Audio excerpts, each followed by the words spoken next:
안녕하십니까. 세무보인 에스크로 대표 정현태입니다. 최저임금 얘기 마지막 이야기가 되겠는데요. 다른 서구의 예라든지 실질적으로 진보 정권이라는 사람들은 어떻습니까? 어떻게 해서든지 최저임금을 높여가지고 노동자들의 가처분 소득을 확보해 주려는 어떤 노력을 하게 되는데, 문제는 뭐냐면 이것이 경제라는 전체적인 틀에서 기업과 뭐 가게, 그 다음에 이 노동시장을 다 고려를 했을 때 쉽지가 않다라는 것이죠. 왜냐하면 계약 관계에 의해서 자발적으로 만들어낸 가격이 아니기 때문에 어때요? 정부가 일방적으로 가격을 결정해버린 상황이 이 최저임금 시장이 되는 겁니다. 이것의 문제는 뭐냐면은 누구도 이 자발적으로 이것을 노동시장에서 내가 노동력을 사는 가격으로 인식하고 있지 않다라는 거죠. 그래서 어떻게 해야 됩니까? 비싼 가격을 회피하고 싶죠. 내가 이 실질 노동 생산성이 이렇게 되지도 않는 사람을 강제적으로 이 가격에 넌 사야 돼 라고 이야기를 한다고 해서 그걸 살까요? 그런 선택을 할까요? 이런 문제가 있는 거죠. 이런 문제 때문에 어떻습니까? 실업자가 오히려 늘어났다라는 거죠. 그리고 실질적으로 어떻습니까? 사회 취약 계층의 소득이 줄었다라는 겁니다. 이런 문제들을 우리가 바라볼 때는 어떻습니까? 꼭 정부가 그죠? 온정적 간섭주의에 따라서 우리 이 노동자들을 우려하는 마음으로 임금을 올리는 게 오히려 더 부작용을 일으킬 수 있다라는 것이죠. 그리고 사실은 또 노동조합이 너무 강하기 때문에 문제가 되는 경우도 있어요. 왜 그렇습니까? 노동조합이라는 건 이익단체예요. 그 조합원들의 이익을 대변하기 위해서 엄청나게 파업도 하고 자신이 정치적인 의사를 관철하기 위해서 정치권에 영향력을 미치기도 하죠. 그렇기 때문에 어떻습니까? 실질적으로 노동시장에 진입해서 자기가 소비되기를 바라는 노동자들한테는 대단히 오히려 방해만 되는 그런 존재가 될 수 있다라는 것입니다. 그래서 노동시장에 진입을 해야지 자기가 노동조합에 들어갈 수가 있잖아요. 진입 자체를 못 하는데요.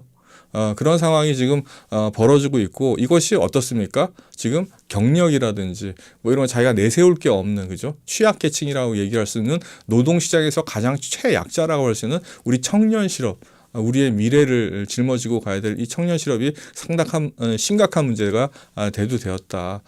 이거를 뭐 해결할 수 있는 방법 별로 없어요. 최저임금을 낮추면 해결될까요? 아니요, 그것도 아닌 것 같아요. 이미 높여놓은 거를 낮추는 건 일단 불가능하고요. 아마도 모두가 합의하지 않을 것이기 때문에 상당히 이 고통스러운 상황을 지켜내야 된다라는 거죠. 지내가야지 된다라는 겁니다. 어쨌든 우리가 이런 고통스러운 상황으로 온 것에 대해서는 분명히 정책 결정을 한 사람들에 대한 책임을 우리가 물어야지 되는 부분도 있을 수 있지만은, 그것보다 중요한 건 뭐냐면 이 고통스러운 상황을 어떻게 극복할 거냐라는 거죠. 이거는 내 의사결정에 의해서 만들어진 게 아니잖아요. 외부적인 의사에 의해서 나한테 주어진 상황이잖아요. 이 상황을 어떻게 극복할 것인가에 대한 생각을 합리적으로 해보는 게 우리 청년들 또 내지는 노동시장에 적응하지 못한, 소위 노동시장에서 팔리지 않는 우리 자신을 해결할 수 있는 방법일 것이다 라는 것입니다. 그래서 제가 제시하는 방법은 이렇습니다. 경제적인 전반적인 상황을 이해를 해라. 그리고 또 앞으로 어떤 산업이 이 호황을 맞이할 것인지에 대한 어느 정도의 예측이 필요하다. 그리고 내가 적극적으로 소비되어지지 못한다라고 하면 내가 적극적으로 내 자신을 소비하자. 그건 뭐냐? 어느 정도의 자본과 나의 지식을 기반으로 해가지고 내가 창업을 하는 것도 하나의 방법이 될 수도 있다.